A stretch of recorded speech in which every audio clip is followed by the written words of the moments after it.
So good afternoon, everyone. Now, while you enjoy your cup of tea from the comfort of your sofa or your workplace, I, Vikas Singh, senior scientist at TIGS, feels privileged to moderate today's webinar, which is chaired by Dr. Nirmal Ganguly on the effect that COVID-19, the pandemic, the current pandemic, has had on antimicrobial resistance. The COVID pandemic has impacted us in multiple ways. First and foremost, being it has raised serious questions about our current healthcare setting. Second, it has showed us that working from home is actually possible. However, in our strong desire to restore normalcy, we should not brush under the carpet a more severe global threat that is continuously knocking at our doorstep. That is the problem of antimicrobial resistance, which is a silent pandemic in the making. Antimicrobial resistance, or AMR, as it is generally called, is a multifactorial problem that plagues our society today. And COVID-19 has in fact led to the increase of this current situation in a multiple folds. So as a part of our science serving the society that we usually carry out a webinar and TIGS, we today thought it'd be a great idea to discuss how this current pandemic has impacted the problem of antimicrobial resistance. Without wasting any further time, I would now like to hand over to Dr. Rakesh Mishra for his opening remarks. Dr. Rakesh Mishra is a current TIGS director and a former CCMB director. Under his dynamic leadership, the Atal Incubation Center was established at CCMB. And he also played a key role in carrying out the genomic surveillance of the SARS-CoV-2 virus in India during the pandemic. Dr. Mishra is an elected fellow of the major science academies in India and a recipient of several honors and awards, including the J.C. Bose National Fellowship. Now over to Dr. Rakesh for his opening remarks. Thank you. Thank you, Vikas, for a very generous introduction. And I, on behalf of TIGS and on my own behalf, I'd like to first of all welcome all the participants and speakers and the chair, Dr. Ganguly, Dr. Ruchi Singh, Dr. George Verghese, and Dr. Neelam Taneja for taking time out from their regular responsibilities to participate in this webinar. As Vikas mentioned, that we have been totally shaken up by this pandemic, socially, economically, and many different ways. Personally, many of us have gone through a very hard time, and that has raised questions about how prepared we are for unusual situation like this as a country or as a planet. So that's a very important thing. We have taken many positives. India has done so well in becoming self-sufficient in many things, which were costing huge amount. The prices of many of those things has gone tenfold or even less compared to what it was at the beginning of the pandemic. So they've shown us our strength, capabilities, and so on. But we must remember, as Vikas mentioned, that pandemic doesn't mean other problems have disappeared. They are very much there. AMR is one of the, like you mentioned, a silent tsunami building up and might lead us to really in a very bad situation in very not very long time from now. Imagine if antibiotics are not any more valuable, we will be nowhere, will be a huge problem. So it's a time for us to collect our threats from where it was left about 2 years ago and start thinking and taking steps how to handle the problem of antibiotic resistance, overuse or misuse. Even we can call, for the people it is generally a misuse when it's not needed. Also, people just take it as a vitamin when they feel little bit feverish or cold. It's very unfortunate, and don't finish the full prescription of that, leave it halfway. But there are even major misuse or overuse of antibiotics in livestock, in fisheries, in poultries. I mean, I have seen the first time I saw quintals of antibiotic was in a fisheries farm. I was just amazed that something we use as a tablet, we just thrown like a fertilizer in the tanks. I mean, those are amazing things which we have to pay very serious attention and not be seen as a red face soon, because these things, as they are useful, they cannot be overused, and otherwise we'll run out of options. So there are many ways to approach, look, new generation of antibiotics and new ways of interfering, taking care of the infections, diagnosing early, taking preventive measures, and so on. I'm the least qualified to really comment on those things, but I'm very happy that all of us are serious on this issue, and that's why we have taken time. And one of the gift of pandemic is that we can do things online. So if we can spare a couple of hours, we can have a good meeting like this kind of collection of speakers. If we have to do, all of us have to spend a day or two for doing all this, but now we can do efficiently. So that's at least something we can use. And I'm particularly thankful to Dr. Ganguly for agreeing to chair this webinar.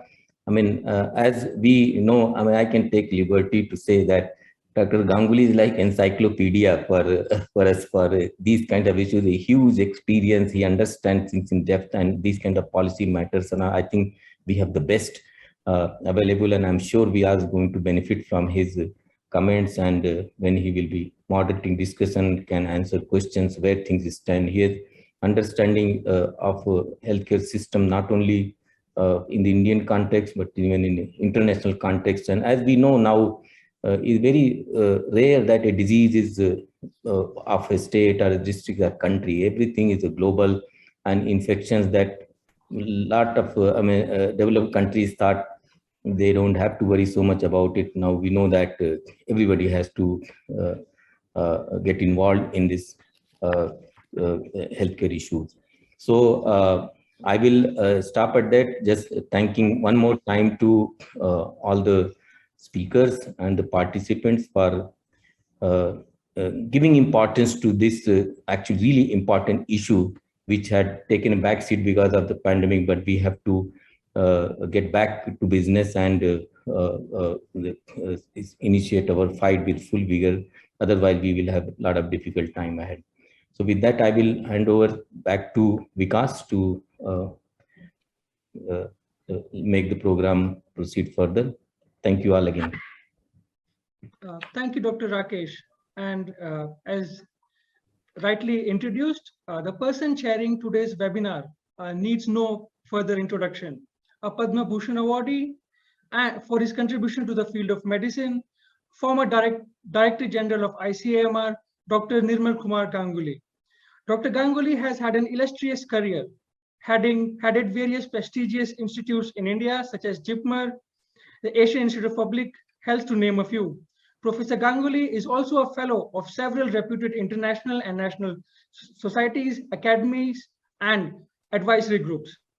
Professor Ganguly has received in total of 118 awards, of which 111 national and 7 international awards.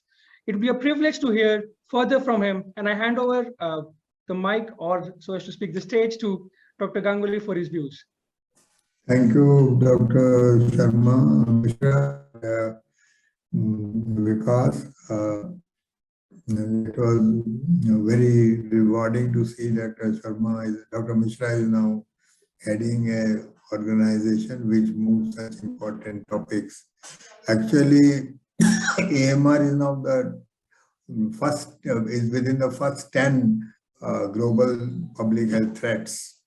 And this global public health threats will consume everyone if it is not tackled appropriately. And the major problem in this is that although we know what are the columns which we need to proceed to tackle this, the wherewithals and know-how are not there, and it's very, very expensive, and that kind of fund allocation is not there. It is also dependent on communities and very, very dependent on the SDG goals. So the human health, animal health, and environment, all three go together in perpetuating this, and human behavior also goes to perpetuate it. Human behavior actually extends everywhere. It is right from the pharmaceutical companies to the physicians who treat, the consumer who takes these drugs, manufacturer sometimes who makes substandard drugs, as well as the R&D community, which is very loath to discover new antibiotics or chemotherapeutics because they have a very short span of life and very soon they go out of fashion. So with these things, the major issue which remains is that how do we deal with this? So what at the moment, what is being done globally and India, that in major care setting, surveillance system for human disease as well as animal disease are being set up.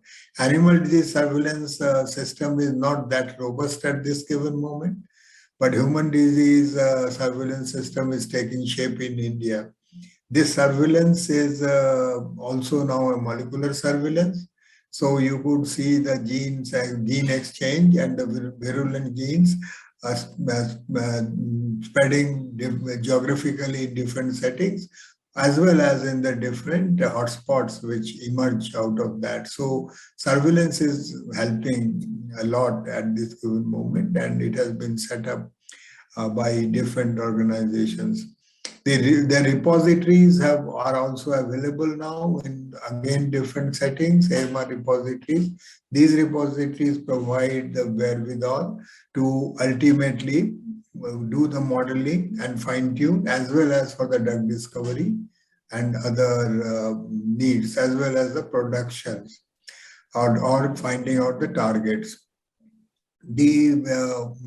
The antibiotic stewardship, antimicrobial stewardship is also there in the process to provide appropriate surveillance data from the various healthcare settings or animal care settings, as well as rational use of the antimicrobial policies, sterilization, as well as auditing of the prescriptions and auditing of the pharmacy. All of these are part of the antimicrobial stewardship. These are being set up and these are being funded, but the funding and setting up needs really penetration, as well as we need to see that they move forward in a significant way. The problem is the animal health. The animal health, we have indicator strains. Some of the major areas where we have problem in animal health is a major foodborne food mediated antibiotic in the animals, and the huge animal consumption of antibiotics, and as well as the grazing areas for human and animals are not there, so they are in close vicinity in the rural settings as well as in the urban setting. So this particular thing is an environmental problem also, and both from the poultry as well as cattle, as well as the wild animals, this moves around, because the wild animal, the feral wild animals and the animals which are in the human settings, they also have a meeting ground with each other. Another issue which comes in is that the wash. At this given moment, about 9% of the healthcare settings do not have a proper water supply. The sanitation also is not proper in 42% of healthcare settings. And the same is in the schools as well as the urban poor and other settings. So wash, there is a huge amount of gap in this particular area. And this gap particularly gets very tricky when people are not able to access the basic thing, that is, it is not only the excess of water, not having water, not having even soap. About 40% of the population do not have access to soap in India. If we move forward in the environmental setting, there are the pollutions which happen. These pollutions happen by the companies which manufacture the APIs or the chemical companies. There are about 12 companies, API, 12 cities where the API companies are concentrated. And when the surveys have been done, it has been found sometimes more than 300% excess chemicals into the rivers as well as the drainage areas on those companies. With all these 12 cities, there are rivers, one or more than one river, which is flowing. And when these rivers get contaminated, things move forward also. Then we have one more issue, that is the hospital liquid waste. So hospital liquid waste is a real problem because tons of antibiotics are washed in the hospital liquid waste. The antibiotic is not removed with our cleaning processes, and many times the sewage are untreated sewage are released into the various water bodies. And the ciproflox, as one of the indicators, the ESBL as well as the other enteric pathogen antibiotics dealing with these, but carbapenem and others, are about 400 times higher in the hospital setting sewage system. So they are also a major spreader. We are moving something in other areas, but in environment, our movement is very, very tardy. We are hardly doing anything in the environment, and it's very difficult to really do it. And we will have to find out new tools and new methods to deal with that. Finally,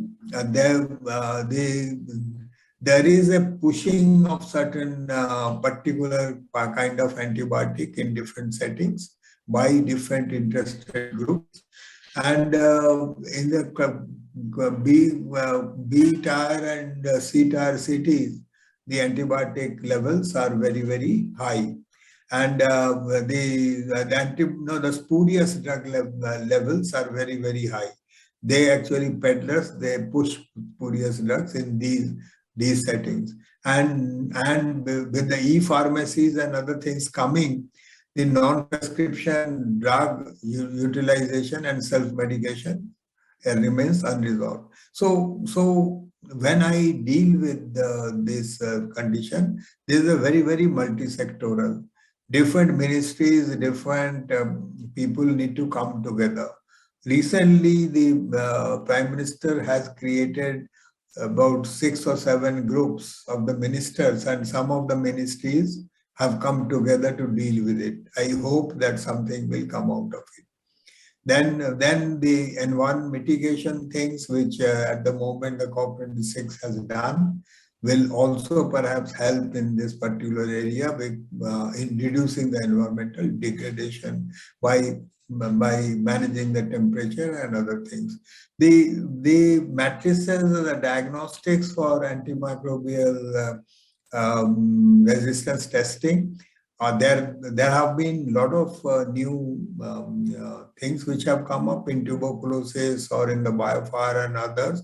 You get systems in which you get antimicrobial resistance as well as the diagnostic, as well as the method to treat them. All of these comes from the software.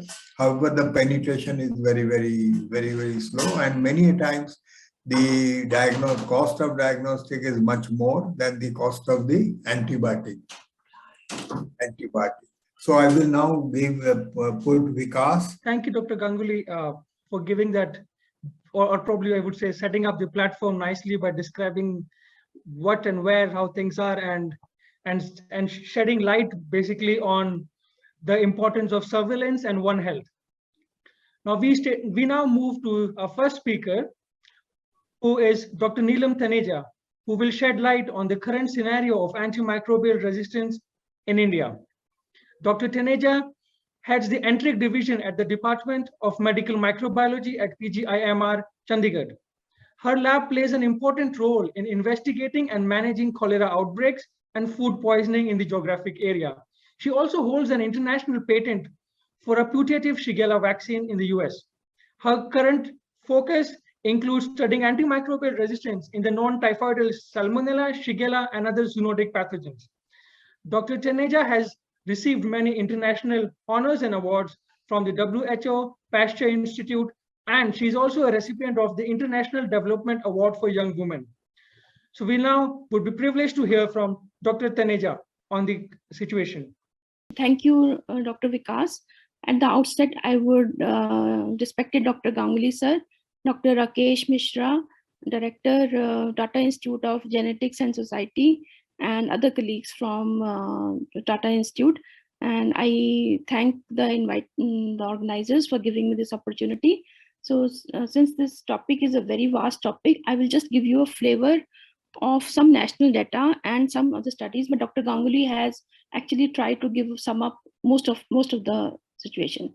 So this is a slide you must have seen many times, that AMR is there is marching relentless, and most of this the burden of this will be borne by Africa and the countries LMIC in Asia. And this will lead to not only increased mortality, but also will lead to reduction of the GDP by 2 to 3.5%.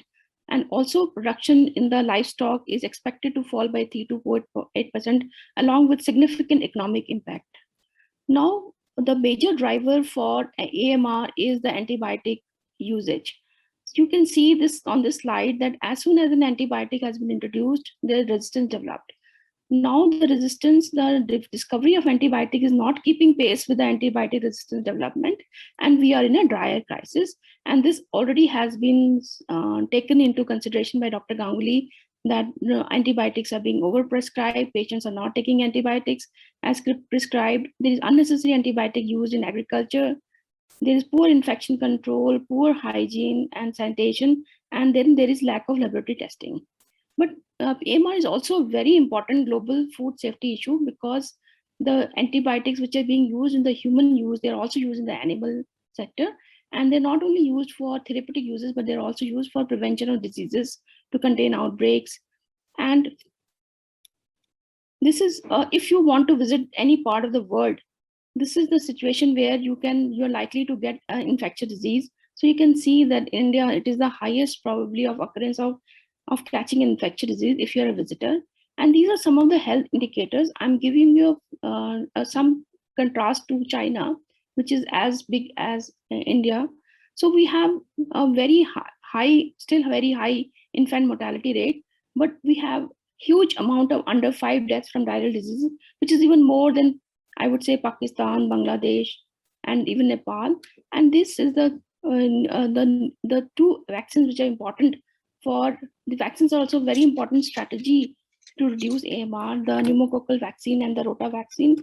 And we still have a lot of deaths in the under 5 from pneumococcal. And though we are better than China in access to improved drinking water, as per this CDPEP report, but we have 50% less than the required nurses and doctors as wanted by WHO. And our GDP expenditure on health is very less, and most of the health expenditure is from the pocket. This gives the situation in China. You can see that they have a good pneumococcal and rotavirus coverage, and their mortalities for diarrheal disease is considerably less. And they have more physicians, and they are spending more from the GDP, and out of pocket expenditure in China is less. This is just to give you a comparison. Now, the major factor which is driving the antimicrobial is the antibiotic consumption. If you see that per DDD per capita, we are not bad actually. India is somewhere near Switzerland and Singapore, but the number of people we have in our country, actually it shifts the paradigm. So this is from my paper. It is showing that the consumption of drugs which are broad spectrum penicillins and cephalosporins is increasing, whereas narrow spectrum penicillins, their production as well as their usage is decreasing. So this is clinical usage factors. There are this, I will not go into detail because there are many, these factors will be probably taken up by a subsequent person when faculty, when COVID-19 is being discussed. But we also have a cultural importance role of the cultural practices. Like it has been shown that the NDM1 level went 20 times greater when the Ganga River, when the pilgrimage season was there.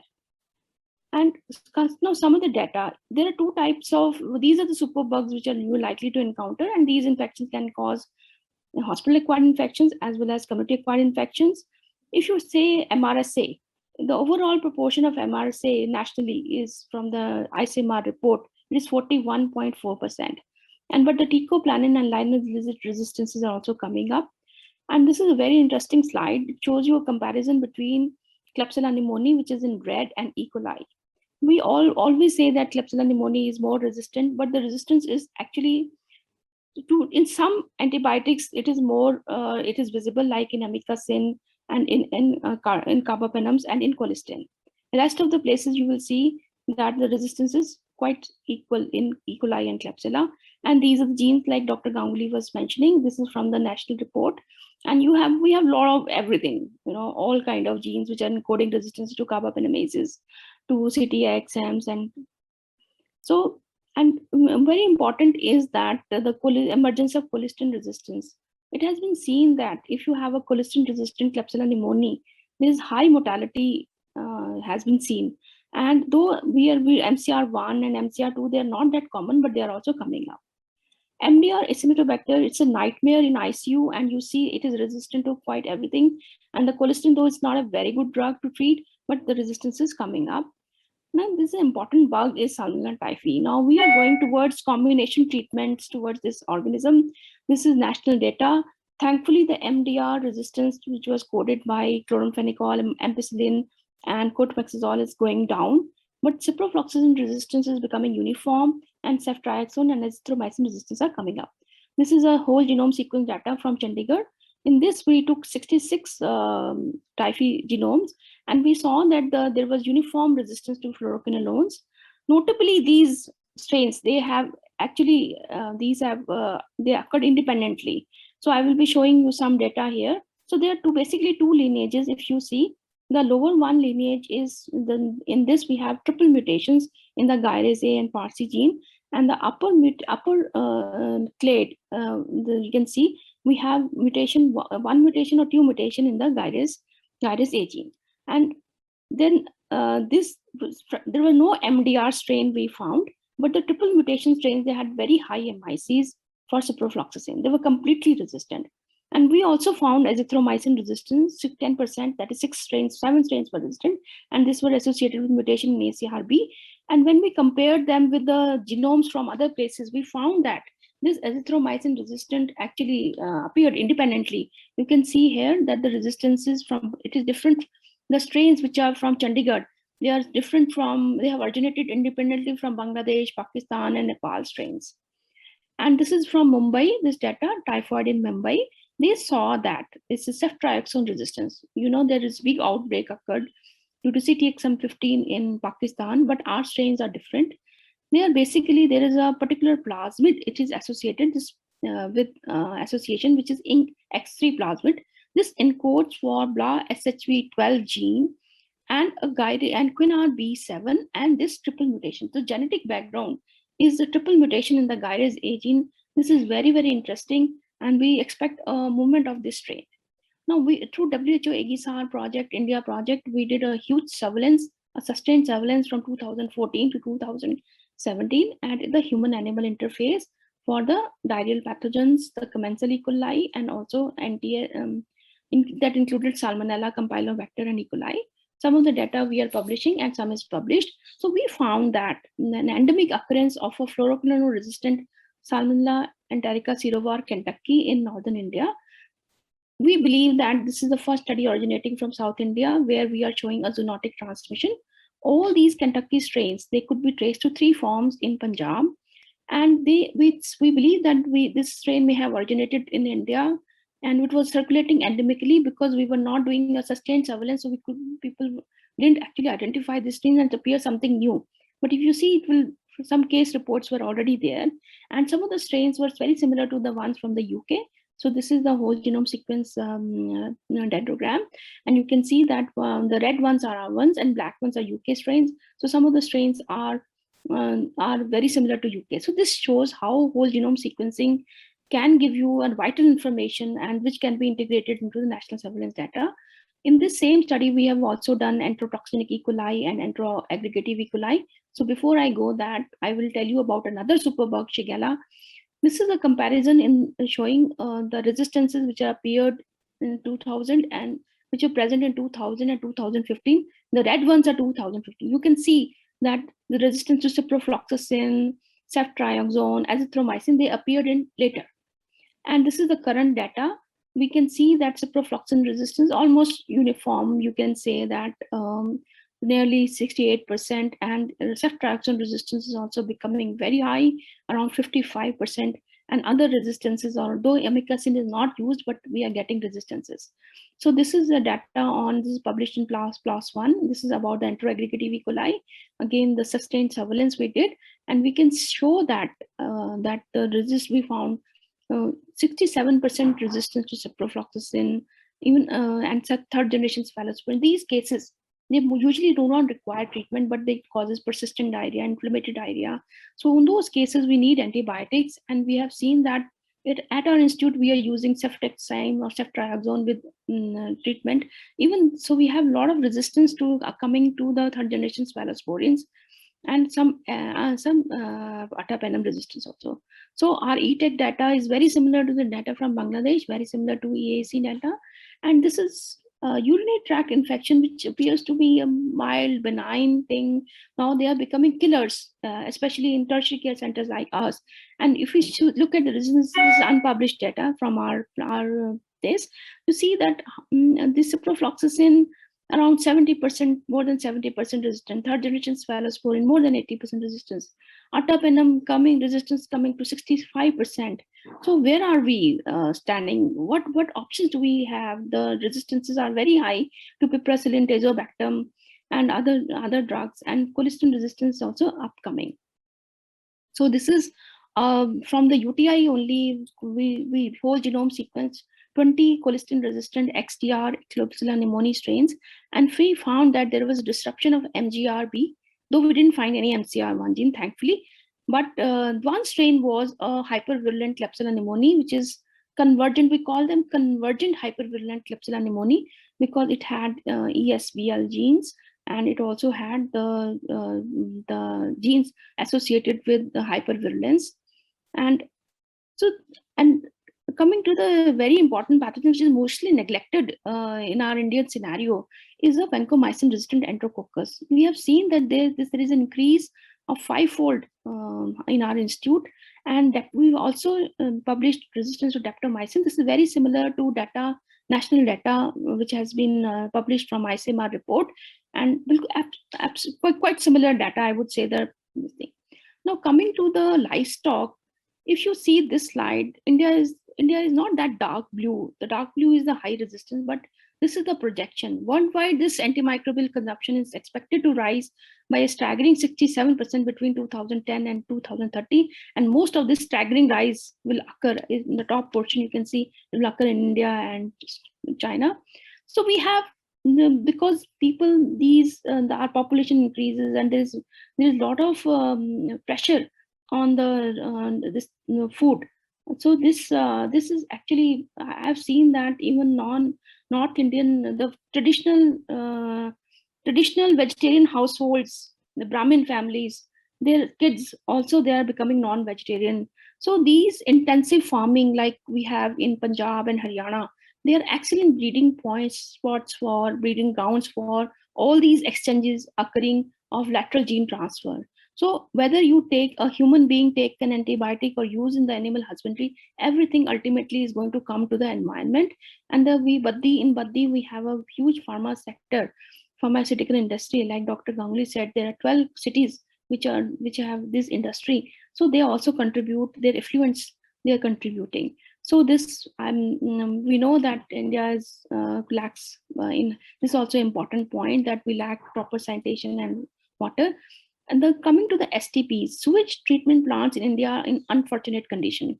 And this is showing the number of ESBL E. coli, that is if it's domestic waste or or hospital waste. A hospital waste, we expect 100% of hospital sewage waste to have these ESBL. So this is some of the data which we are producing.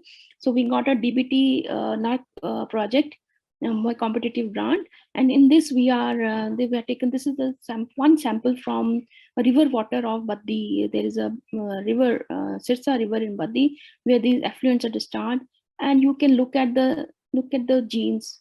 And this is, we are doing a metagenomic study. You can see that all kinds of genes are available. They're present, antibiotic resistant genes. So we have huge challenges, as Sir has told. And I think one of the major challenge is we are doing a study in Kangra where the people don't even know what is an antibiotic and what is antibiotic resistance. So there's limited public awareness, and there's lack of coordination and fragmentation of effort. Many people are making an effort. There are many good institutes are working, but there are perverse incentives. If you go to a clinic, these antibiotics, the pharmaceuticals which are preparing these, the companies, they will come and they will give you an incentive to prescribe this drug, the latest drug, which is for which their profit is huge. So we have AMR containment policies, like we are putting data in glass. We have AMU surveillance in humans, AMU surveillance in AMR surveillance. But what we are lacking is AMR surveillance in animals, and there's there's negligible data, I would say. Environmental AMR is totally neglected. So India launched a NAP program, national, and I'm not going to the detail. So what I want to say is that AMR is a global pandemic which is likely to rise, and where time is running out, no solution is definitive, and continued management will be required. And it is not only India, Southeast Asia is a hub of AMR. Major reason is population explosion, lack of resources, and biggest driver is antibiotic use, misuse, overuse. The world needs newer antibiotics, but we have to save the existing ones. So this is, I would say, very important thing. And control of hospital-acquired infections is a must. And as Dr. Ganguly nicely said, that antibiotic stewardship, improvement in hygiene, water supply, sanitation, and vaccination are pillars. And we need one health approach, and we need coordination, communication, and collaboration between these different sectors. And we live in an integrated world. We can't do without each other. So thank you so much for giving me this opportunity. Thank you, Dr. Taneja, for again, I would say, giving us a detailed map of the current AMR situation in India, and further signifying that, yeah, we should take into consideration the One Health approach, which is key, because it's just not about treating human patients. It's also about taking into account how environmental plays an important role and how there's a spillover that happens usually from animals. Now, we now move forward, and I would now like to request our next speaker is Dr. George M. Verghese, who is the current head of the Department of Infectious Diseases at CMC Vellore. Dr. Verghese is an expert in the field of infectious diseases and global health, and currently serves on several national and international committees. He has been honored with several recognitions, such as the Durant International Young Investigator Award and the M.G. Alexander Award in Tropical Medicine by the Clinical Infectious Disease Society. Mr. Verghese has also been elected as a Fellow of the Infectious Diseases Society of America and a Fellow of the Royal College of Physicians. Dr. Verghese research interests include rickettsial infections, tuberculosis, and other tropical emerging disease. Today, Dr. Verghese will share his viewpoint from a clinical perspective in his talk titled "The Burden of Antibiotic Overuse in the COVID Pandemic Era." I now hand over to Dr. Verghese for his views. Good afternoon, ladies and gentlemen. Thank you, Vikas, for your kind words of introduction. The mortality due to drug-resistant infections is predicted to overtake that of cancer and road traffic accidents by 2050 if we do not act now. The unprecedented human tragedy of COVID-19 we have recently witnessed, and the associated antimicrobial overuse. So I would briefly discuss the antibiotic misuse and the challenges during the pandemic, some of the lessons learned from the pandemic, and the suggestions for way forward. COVID-19 being a novel infectious disease, the rapid evolution and the knowledge which evolved, and the necessity to adapt as we progressed through the pandemic was new to everyone. Recent meta-analysis which showed 75% of patients hospitalized with COVID-19 received antibiotics, even though only 8% actually had a bacterial co-infection. Another prospective cohort study across the UK showed that 37% of patients received antibiotics before they were admitted and 85% after hospitalization during the COVID period.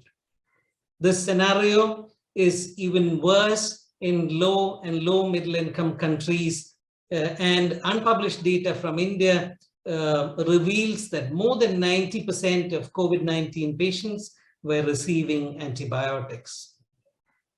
We have also faced unintended consequences of this widespread empiric treatment. Many of the practices which we have, which is without establishing a diagnosis, making an empiric treatment, we have faced the consequences of that. This is one such example. I'm sure all of you are aware of the epidemic of mucormycosis, which occurred a few months ago. During the 3-month period between May and August 2021, which was primarily during the second wave of COVID in India, over 47,000 cases of mucormycosis cases have been reported, with 4,400 odd deaths during that period. More than 99% of this occurred in India. What resulted in this epidemic and what was the drivers? On evaluating carefully, we found that diabetes remained a pivotal risk factor, and it was not a surprise. We saw that steroid use, often unwarranted, was highly associated with COVID-associated mucor. I said unwarranted because majority of these patients were not admitted in a hospital nor required oxygen therapy. Therefore, the steroid use was not warranted. But the COVID-19, even with milder disease, could predispose to this to a certain extent, but the biggest drivers were the diabetes and steroid use. When you look at it more carefully, you can see that in the graph, this is July 2020, the evidence on steroid saving lives or mortality benefit with steroid in COVID-19 was published. Now, this is, people recognize that there is an inflammatory response which sets in the second week. And if you use steroid to dampen that inflammatory response, you can save lives. And that has been proven. So by the time people got to know about this evidence and then started using, the first wave was over. There was a smaller number of cases. The red is the COVID-associated mucor and the blue is non-COVID-associated mucor. This is the data from our hospital and is published. You can see that when the second wave hit India, there's been huge number of cases across. This is not only in our hospital, everywhere people saw the increased surge of cases of mucormycosis during the second wave. Now, when you look at it carefully, it was it was unintentional consequences we have faced due to this practice. Now, you must recognize that the challenge of the clinician's sphere. We know that a physician's desire is to do whatever is possible for an ill patient. We also know that there is a danger of assuming a drug will work. So many promising treatments have also been proven to be ineffective. During the initial part of the pandemic, you were aware of hydroxychloroquine initially thought to work, and then huge amount of evidence later. The graph shows that over 250 trials were conducted across the world, proving its futility. In a way, part of those efforts were research waste, and this was at a time when people were desperate, looking for some treatment which will work, such as hydroxychloroquine, ivermectin, lopinavir, ritonavir, to name a few. Now, we also know that the co-infections are uncommon. Probably around 10% of patients, maybe higher in sicker patients who are admitted in the ICU. So we need to address the fear with evidence. So we need to generate evidence to address the fear of clinicians, fear of losing their patients or not caring for them appropriately. We need to address that with evidence, and this again is true in antimicrobial resistance when you're dealing with the same. Now, the second challenge what we had was the deprioritization of AMR-related activities. The pandemic not only slowed down the progress in antimicrobial resistance efforts, but the effect took us backwards in many aspects. Antimicrobial stewardship across the world took a backseat while dealing with the pandemic. Also, poor efforts in prevention of healthcare-associated infections during the COVID-19 pandemic, which was again, the priority were different. The surveillance of AMR was disrupted. There was slowing down or cessation of rapid point-of-care diagnostic test development. There has been significant slowdown in One Health approach in tackling antimicrobial resistance. And the third challenge is the complexity in dealing with this itself. Addressing the AMR emergence predictors during the pandemic, this particular review, you can see that there are multiple factors. When a patient is admitted with serious COVID-19, their mucosa may be denuded. They might be susceptible to bacterial infections and other fungal infections, which will result in prolonged hospital stay or ICU stay and often poor outcome. It may be quite difficult to differentiate whether it's purely a viral pneumonia or is there a secondary bacterial infection. Therefore, making people prescribe an antibiotic in that setting. Disrupted healthcare system activities, all these, you know that these were something which during a pandemic, these were challenges which are very complex, which are not easily targeted and corrected. Now, there were several learnings, and some of which I would briefly discuss. this is the learnings from the pandemic as such. One of the important learning was that what originated locally in a city could result in one of the largest pandemics in history. Many countries are complacent, saying we have a good healthcare system, but nothing will touch us. But some of them are badly affected during the pandemic. So these issues of emerging infections or antimicrobial resistance are everybody's business. COVID-19 speeding up the evidence generation pipeline is something to learn from. The recovery trial is an exemplary evidence on mortality benefit with low-dose steroid. This came out within few months of since the pandemic began.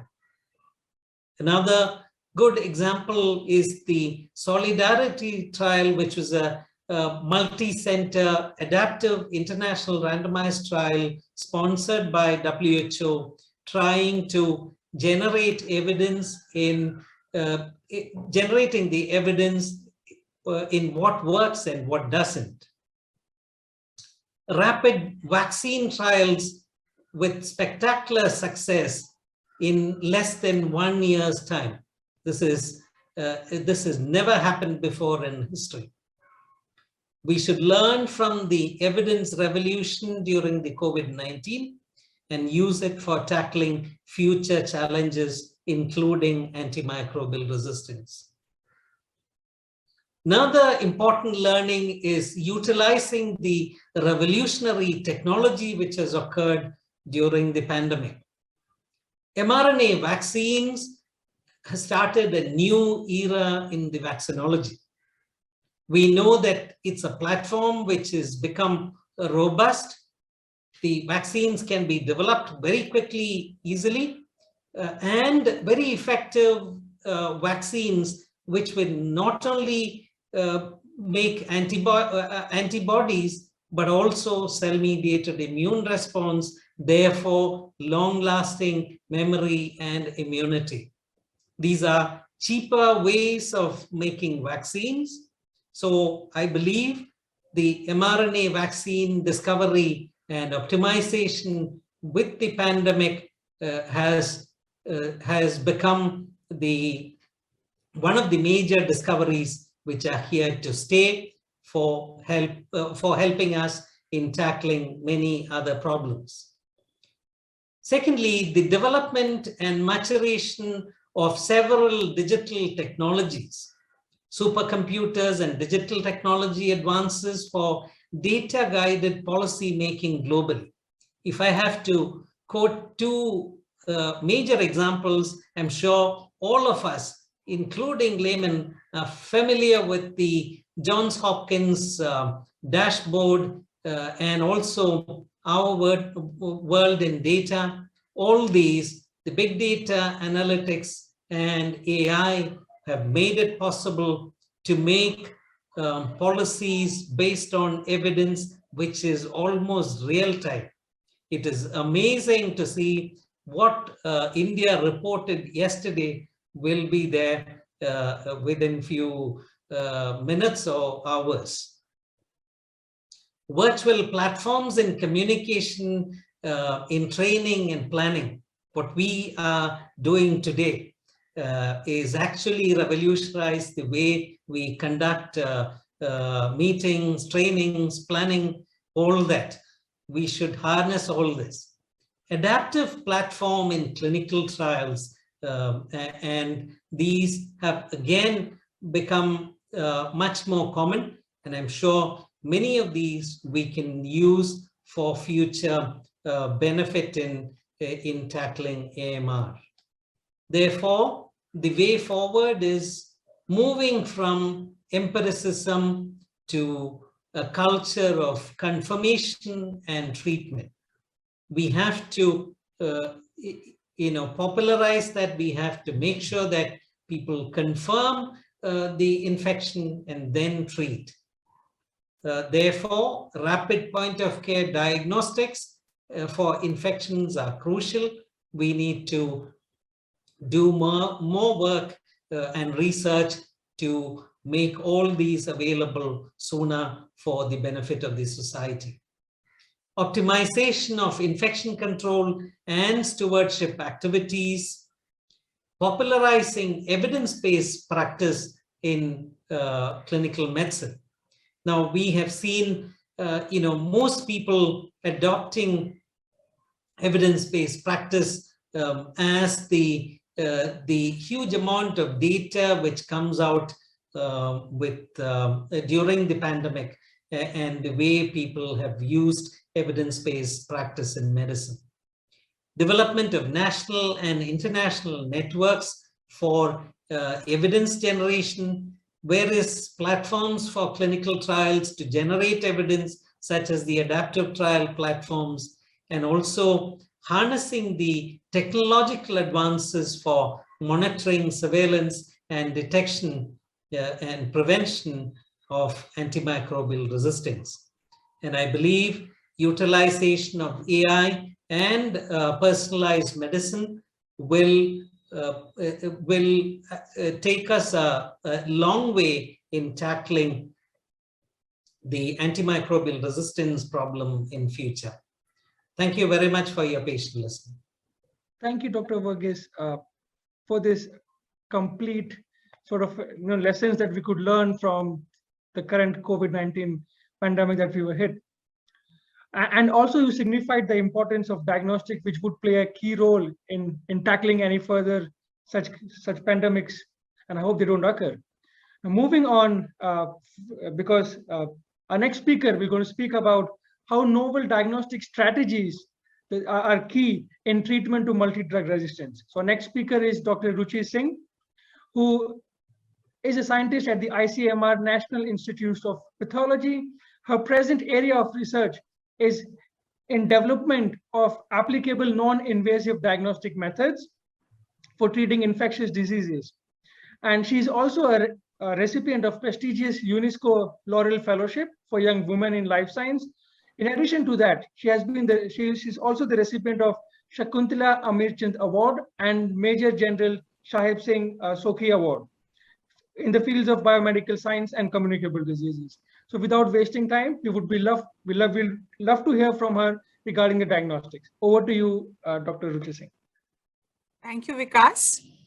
I think all the stage is set, starting from the chairperson's address with and the One Health requirement for this, tackling the AMR scene globally. What I am going to take, there are several strategies.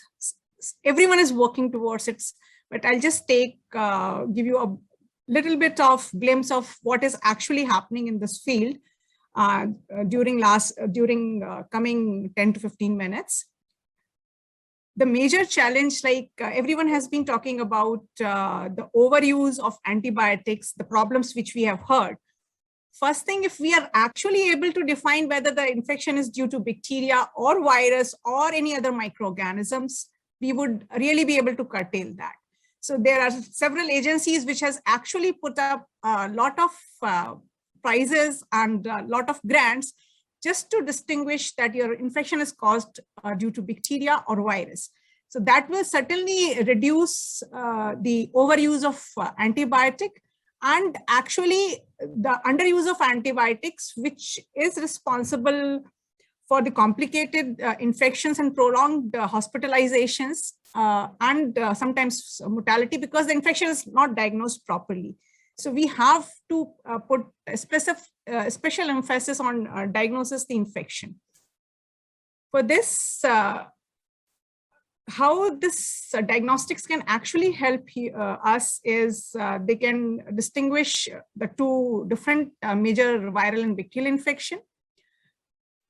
If the pathogen is identified correctly and the antibiotic susceptibility profile is known, it will lead to the optimized prescription of antibiotic, the correct prescription of antibiotic. That will lead to reduce overdose and finally will lead to curtailed AMR.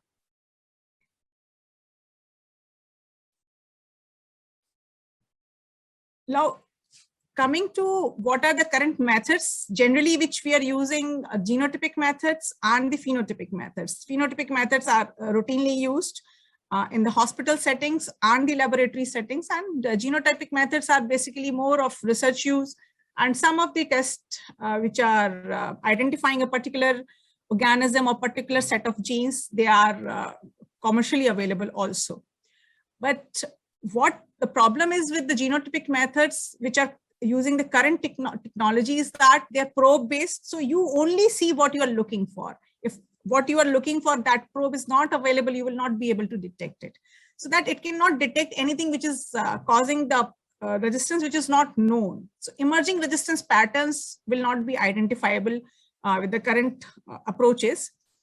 And when coming to the phenotypic methods, this requires large number of viable organisms, turnaround time is more, and they cannot be used as a point of care test. So this is a glimpse of current phenotypic methods which are available. But if we look at it, culturing methods are majority of the cases. These are the tests which are done still in well-established hospitals.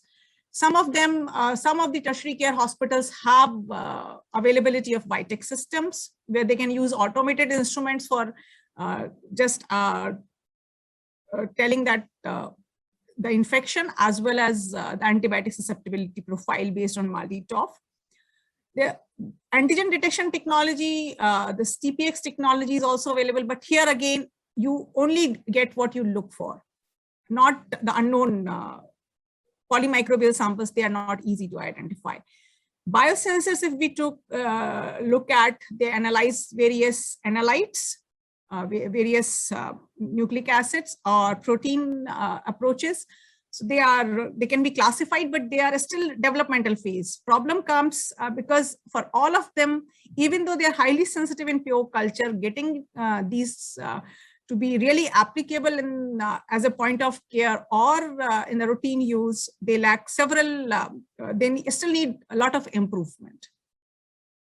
Like if we look the kind of approaches which have been used, they have actually reduced time to get the results from about 3 days to within same day, within 8 hours.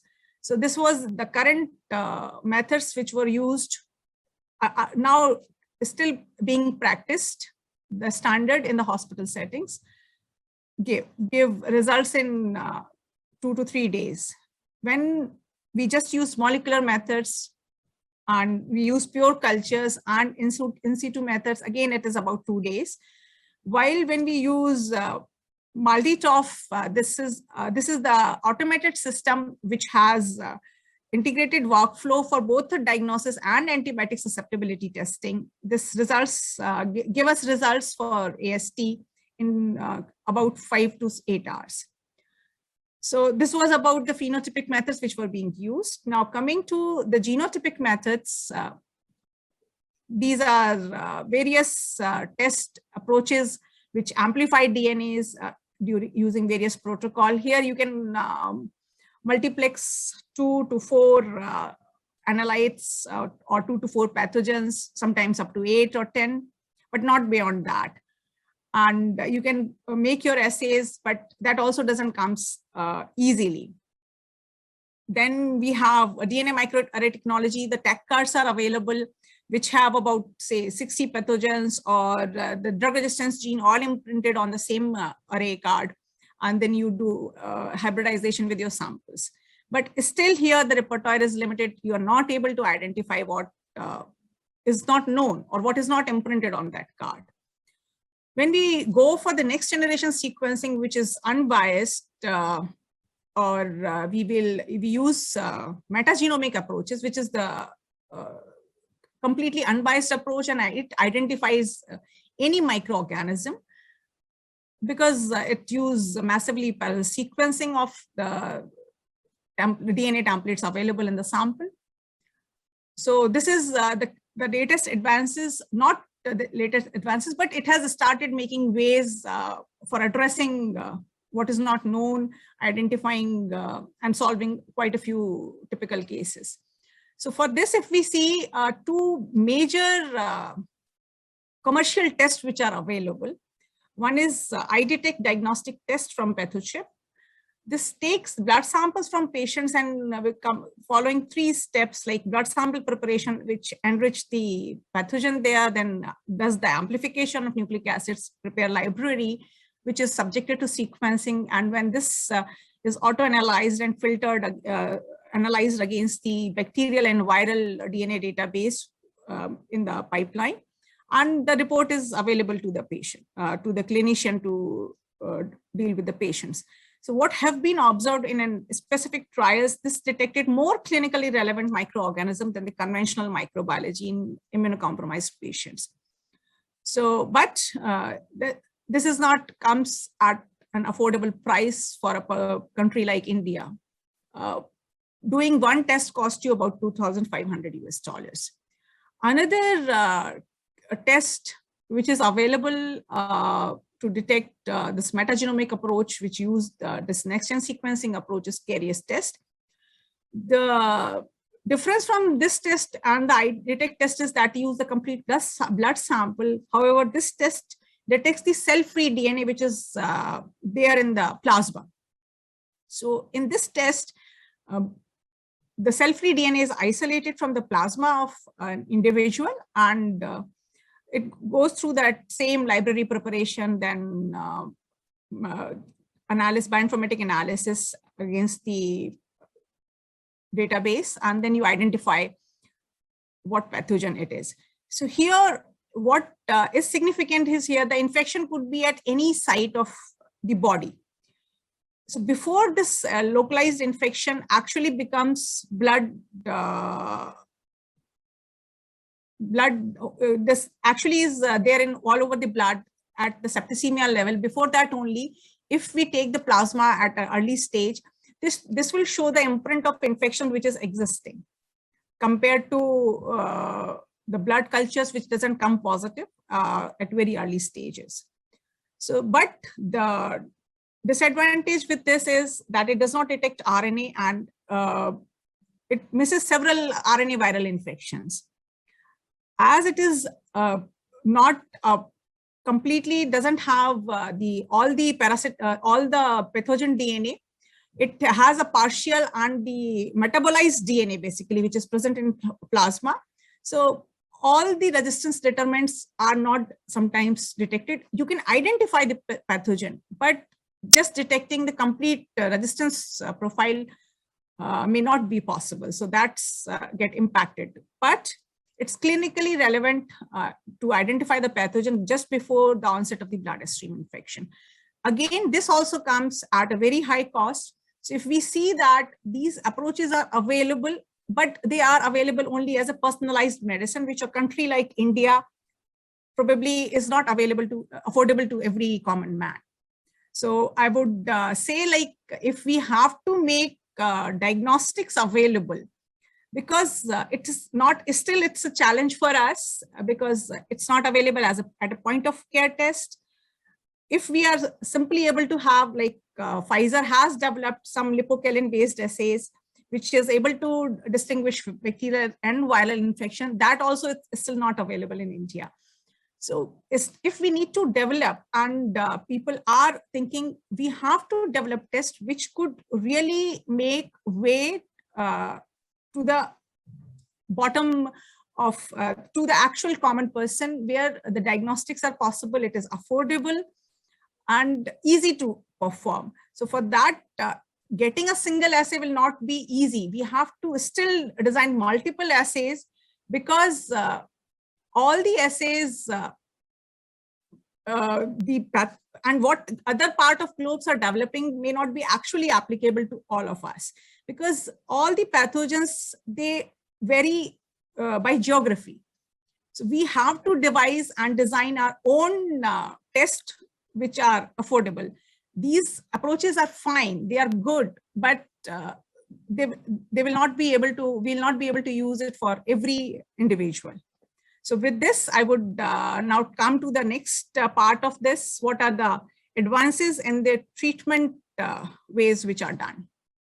So these are actually various clinical applications which can be used for metagenomic sequences. Now, if we come to novel treatment strategies for antimicrobial resistance bacteria, I would just list some of the non-conventional approach other than antibiotics, which are immunotherapeutics, phage therapy, gene editing, not very successful, but still the trials are on, probiotics, then inhibitors for biofilms, vaccines, nanoparticle coated with antibiotics, then some of the antimicrobial peptides. So I'll just take some of them as the time permits. If we take CRISPR-Cas system, which are actually most of the researchers are very excited about to develop these kind of assays, to develop these kind of systems which can deal with antibiotic resistance. In this, we do have some examples, like if we have plasmids and conjugative plasmids, CRISPR-Cas, they are available to selectively targeting the AMR genes. So antibiotic resistance genes, if you will target and integrate into the plasmids and then introduce into the bacteria, that particular gene get degraded and the bacteria get resensitized to the antibiotic and resulting in the cell death. Another approach could be that we take constitutive genes specific to resistance bacteria and that results into the killing of bacteria itself. Another more approach, these are not being successfully used. We do have example for this, like beta-lactamase was targeted for this using this approach, and they could be resulting into the sensitization of bacteria. When we take, there could be another approach where we target the human DNA, which have a byproduct toxic to the resistant bacteria, and that results into the death of the cell. So, however, we do have challenges in this, we do have very narrow range of host range of CRISPR-Cas vectors available. People are still developing them, but yes, it's very fast paced. And this particular technology may not be actually be useful when the infection causing bacteria are loaded with anti-CRISPR genes. So that remains to be checked first before you actually give this therapy to the patient. So that's not as easy as popping an antibiotic pill. So now there are several companies which have used these approaches, and they are all supported by the Arbex startups. And Alligo is one of them, which has transformed bacteriophages to DNA delivery vectors using this technique, and that creates strand breaks in resistance genes of resistance bacteria.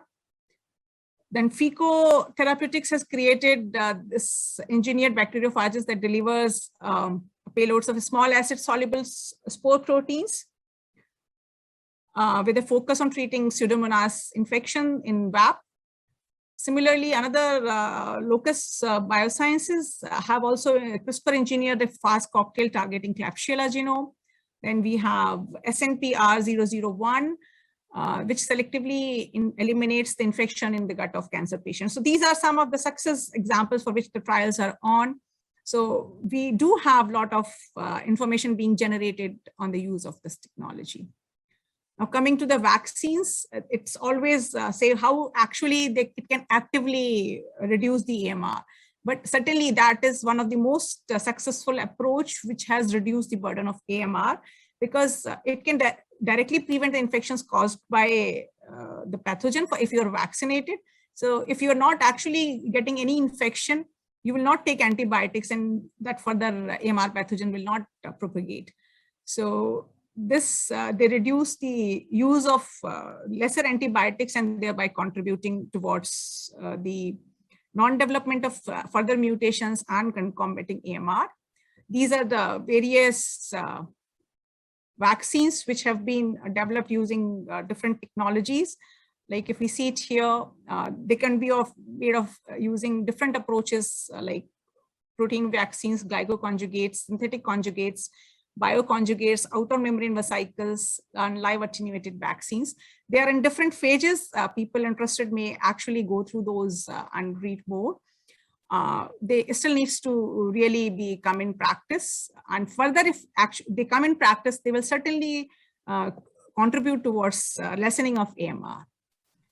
Another very much talked about new non-conventional approach is phage therapy.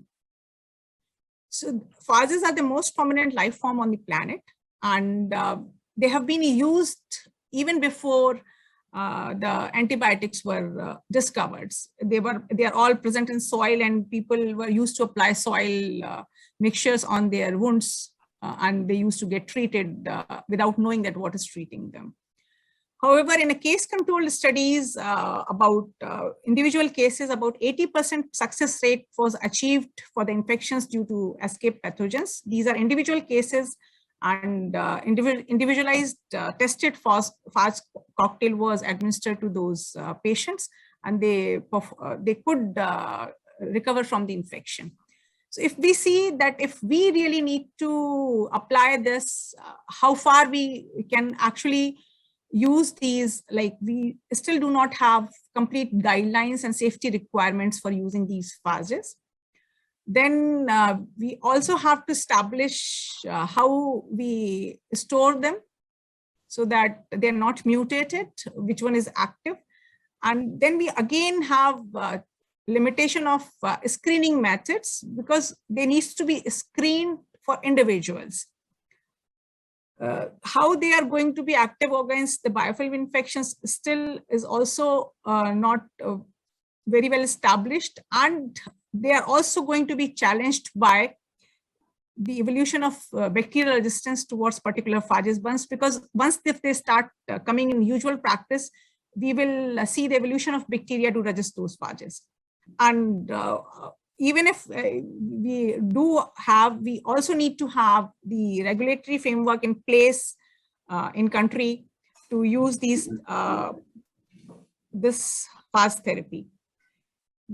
The major limitation of this phage is that one phage will typically target only a number of bacterial strains, not even all the strains of that bacteria. So even to treat the same one bacterial species, we are going to use needed a cocktail of phages. Several phages are needed.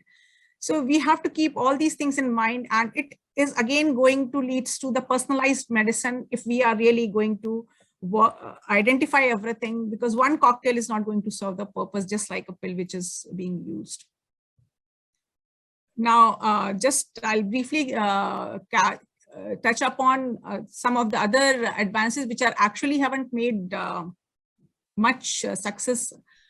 These are the nanoparticles coated antibiotics. Nanoparticle have been being used as a vehicle for targeted drug delivery in cancer patients. So we have made substantial progress, like which particle should be used, but still they can be coated with several antibiotics to reach the deeper, and they themselves have their own properties to kill the bacteria.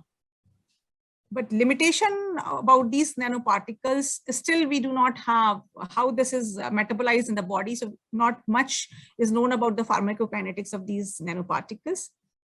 And how they will precisely act upon that pathogen is also not sure. So these are under development stages. Now coming to some of the products which are available in the market, which are going in the preclinical trials, like monoclonal antibodies. So this CMTX101 is the monoclonal antibody developed again from the CARB-X supported grant. So these targets the DNA binding protein and which are identical across all pathogenic bacteria. So this is in a preclinical stage. Then we have got several other peptides. License are being developed by different companies. Then another approach which has been traditionally used is just you reestablish the microbiome of the individual. In this, the fecal metal transplant has been used, but the most important, it was cited that we really need control methods.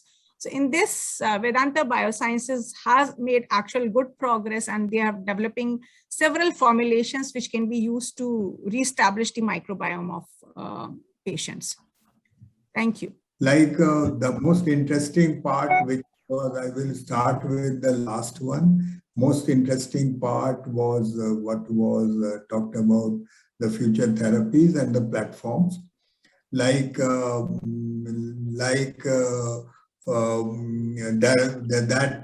new diagnostics have a tremendous future, and Rosanna Peeling did 2 major workshops on the antimicrobial diagnostics. Some are already available in the different frightfully expensive platforms, and the most widely used is, of course, the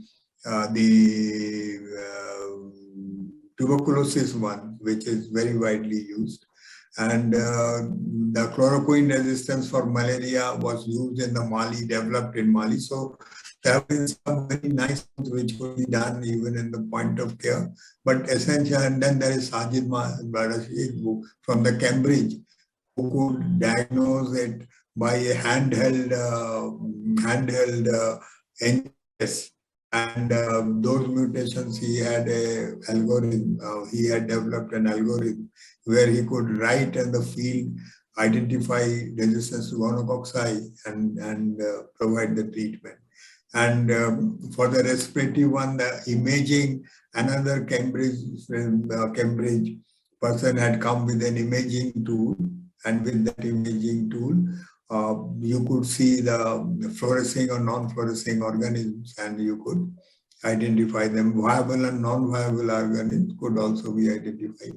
So there are some very interesting new tools are coming up, but we need to make them cheaper. We need to make them much more usable in the community setting. The treatment part becomes very, very tricky. So few of the treatment algorithms which has come up that give combination antibiotic, the ACTs, and combination antibiotics or combination chemotherapeutic agents sometimes delay the development of the resistance, and it is there in the mycobacteria, it is there in many other situations wherever the resistance. The phages are, the Russians have used it very nicely. The Gangajin, Dr. Ramachandran thing in the Bangalore is a phage company which is there in India, but they are not making much money. I don't know how long they will last, but it's a tricky situation, and the phage collections in India have almost were not sustained. I had in PGI, when I was in PGI Chandigarh, I inherited the Mycobacterium phages from Dr. Bhatia, a huge collection. But when I left, I do not know what was the fate of those. The same way, Dr. Agarwal had a very big phage of Staphylococcus phages, which have been used in the Staphylococcus infections effectively, but then there were problems. But Russians have used it very, very effectively. The modern methods of creating this nanoparticle one is also very interesting. There is a guy known as Chandrasekhar. He has created a nanoparticle where antibiotic is combined with vitamin D and has been treated non-healing wounds very, very effectively when the antibiotic is developed. So there are CRISPR and other new modern technologies which might come up in the future, but the use of diagnostics will be very, very important. The use of diagnostics will perhaps reduce the syndromic approach of treatment, and thereby will reduce the system. And finally, as Ruchi has said, at least for the pneumococcal infections, where in the West there's a huge amount of drug resistance were developed, vaccination ultimately helps. So vaccination has been a proven method of reducing antimicrobial resistance. Then Dr. Varghese' thing was very, very important, that how you are loaded with the antibiotics when you are not needed, which are not needed. And there are several methods which people have used to deal with it. One, by looking at the method in which the amount of antibiotic which has been issued by the pharmacy of the hospital. Around All India Institute, research was done. The antibiotics which were sold most, the people have developed resistance around that. And in PGI, one of the research which was done by Dr. Lata Kumar showed that the upper respiratory tract infection was treated by senior resident who were very knowledgeable in about 30 different types.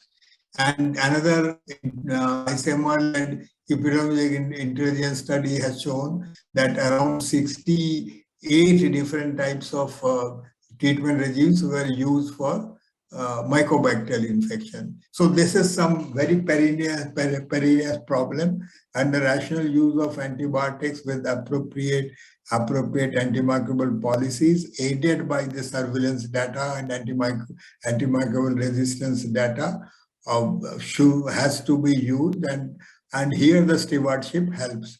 So this was a very important presentation, and Dr. Taneja's presentation was also very important. There is a very widespread study on the salmonella, both paratype A and salmonella typhi, and other salmonellas in India. Salmonella as a spreader because in the poultry, the other salmonella because the antibiotics in the poultry feed and others are rampantly available. And one particular salmonella strain which came in Pakistan as really a major threat around the world.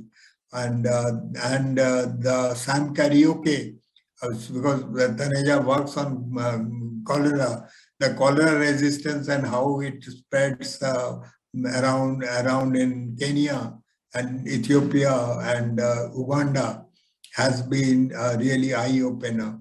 So there are, and we also know the Klebsiella pneumoniae, how the Klebsiella pneumoniae markers and some of the Klebsiella pneumoniae are one of the nastiest bugs in the ICU.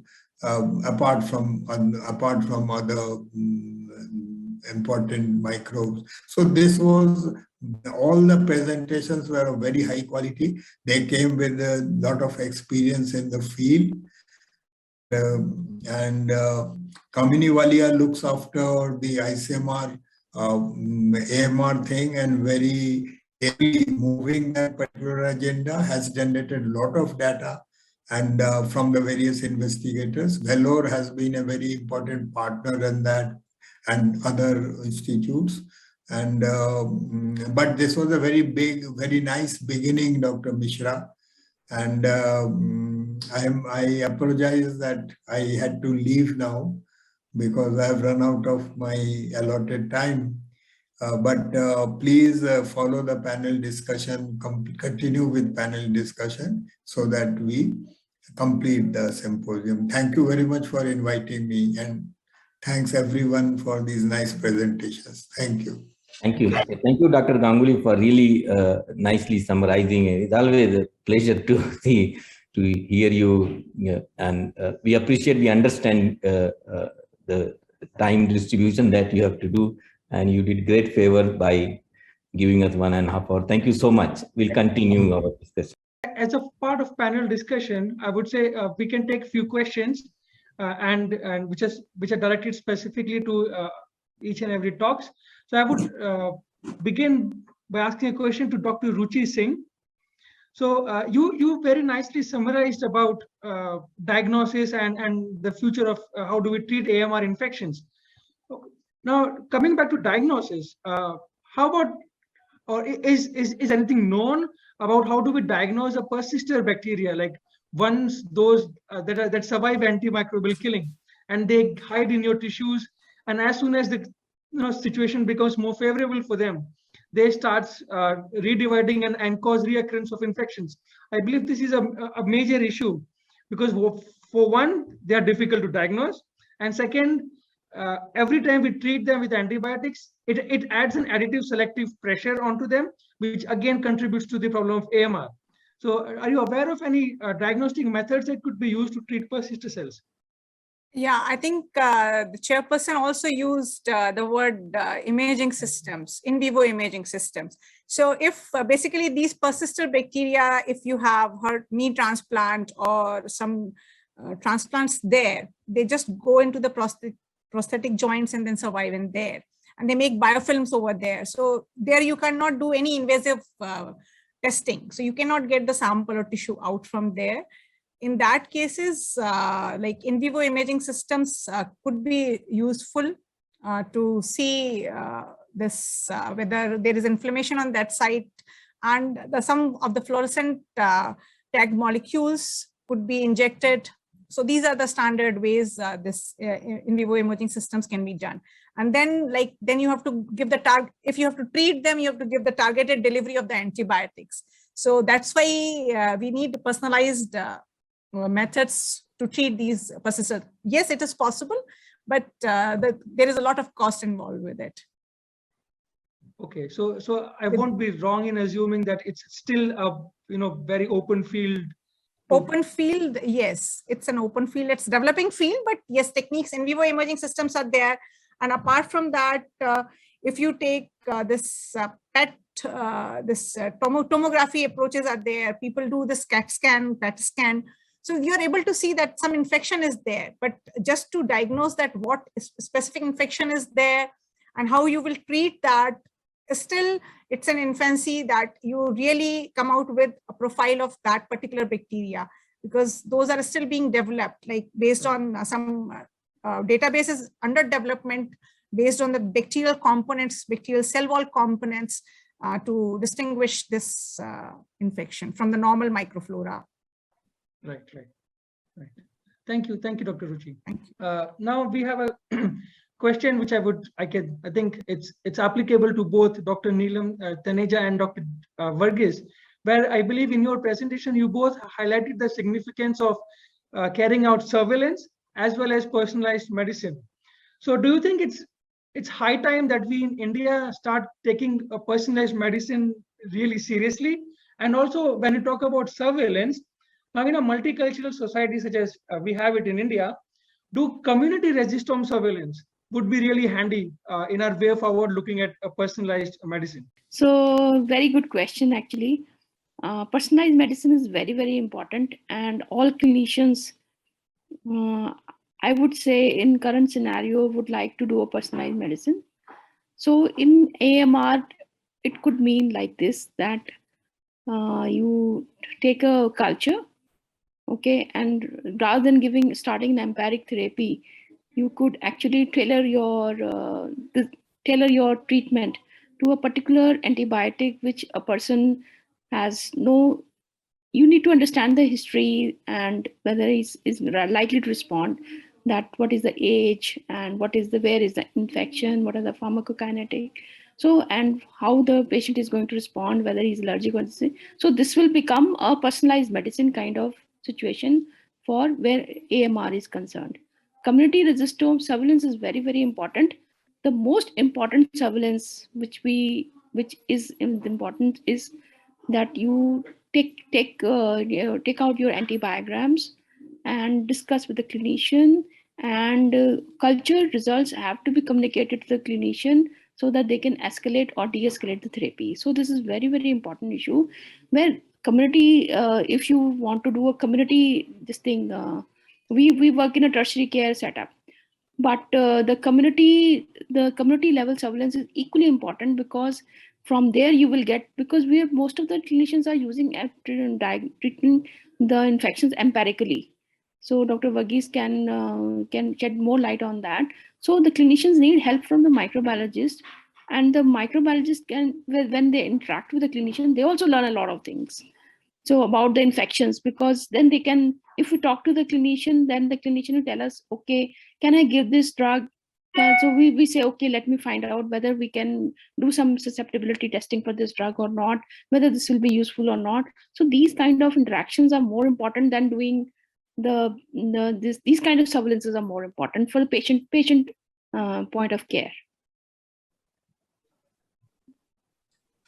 Just to add on, when we talk about personalized care, it is most commonly used in cancer care.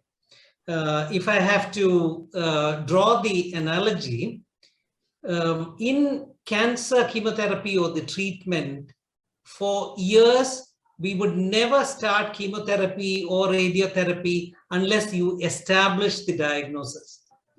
In infections, we are still lagging behind in doing that, number one.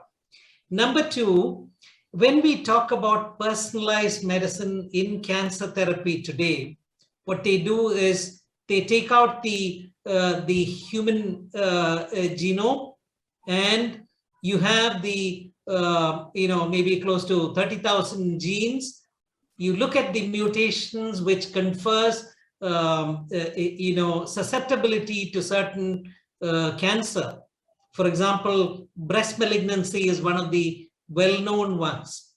The family history of breast cancer, so on and so forth. And then what is your risk of developing cancer? And so that's the way personalized medicine is moving today in cancer therapy.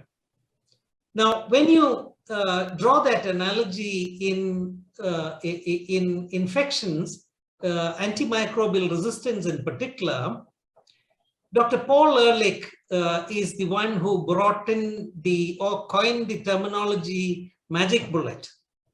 His concept was magic bullet is something which will act precisely on your target. As you know, the bullet, using a bullet, you have to be specific. It has to be at the specific target. It kills your enemy. Atom bomb, on the other hand, destroys not only the enemy, it destroys your team as well. Therefore, although it is much more powerful weapon, it is the collateral damage is much more. So in infections, he is the one who brought in the terminology magic bullet. Later on in cancer therapy, and today we commonly talk about we have to target the pathogen. We have to identify the infection, identify the pathogen, and then target the infection appropriately. One more step, when we are talking about resistance, and also Vikas and Ruchi were discussing about the persisters. Now, there are a few things which we have to recognize, which is quite unique to dealing with the organisms. We have our own internal microbiome, which is much bigger than our own human cells. For example, on an average, we have about 10 to the power of 13 human cells. But the number of bacteria what we harbor is about 10 to the power of 14, which means the number of bacteria what we harbor is 10 times that of our own human cells. So how do you determine, even if you, are there people carrying the carbapenem-resistant Enterobacteriaceae in your gut? Even if you carry, will that cause infection? There are complex problems. I think Ruchi decided to talk about the easiest thing, biofilms in implant-related infections. Much more, for dealing with a patient, it is a little more difficult. Often you may have to take out the implant because you can't get rid of the biofilms most often unless you are getting in early. For the fact that it grows in the biofilm, what is called as this quorum sensing, unless a certain amount of bacteria multiplies to come to that and cause further infections. There are several other situations. Maybe endocarditis is a kind of biofilm forming infection. So there are challenges. There are latent infections which are, we all have, CMV, or many of us may have several herpes viruses within us latent. As a child or young adult, you may have acquired, and it will stay with us. So HIV is a typical example where there is a latent infection for years, and immune system, it evades our immune system. So when we are talking about personalized medicine in drug-resistant infections, yes, there is a huge opportunity, and there is a huge area which we need to develop and move forward. There are a lot more things to be done. Just to connect that to what has already happened in reality, if you look at the during the pandemic itself, you can see that within weeks the organism was identified, the entire sequence was available to the entire world, which has never happened before, but for the next-gen sequencing and the technology what we have. And give you another example of the same, where the GeneXpert platform, rapid diagnosis in 1 hour, you can have the diagnosis. You can use the same GeneXpert platform, in diagnosing resistant infections very quickly or rapidly. You know that in the diagnosis of TB, it is revolutionized diagnosis. GeneXpert, more than 100 years ago, for more than 100 years, there's not been significant progress in TB diagnostics. So there are a lot of examples which are there. As scientists and people who are into developing some of these tools, I think it is high time we get together, put our brains together, and in addressing relevant issues. Thank you, Dr. Verghese, for kind of relating it all and summarizing it into a nice sort of an umbrella. One last question before we end it's an apt question to ask. We learned our lessons from the COVID-19 situation, and the question is what we could have done differently in order to reduce the collateral damage as you speak of. In antimicrobial resistance? Yes, in terms of antimicrobial resistance.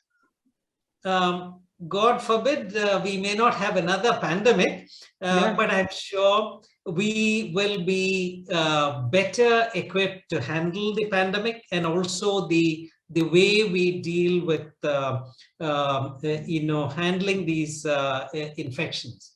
Some of those, for example, in a healthcare system which is not optimal, and when the pressure and the need is much more, there are no antifungals available, there are no oxygen, there is no oxygen available, it's chaotic.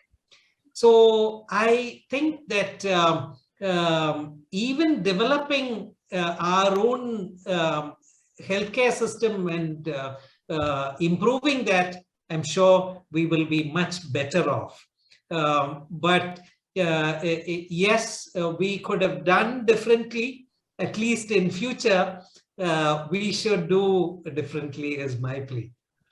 Right. Yeah. So I think we had a wonderful discussion, very insightful presentations, and really nice summary, both by Dr. Ganguly and then by Varghese and Dr. Taneja and Dr. Singh.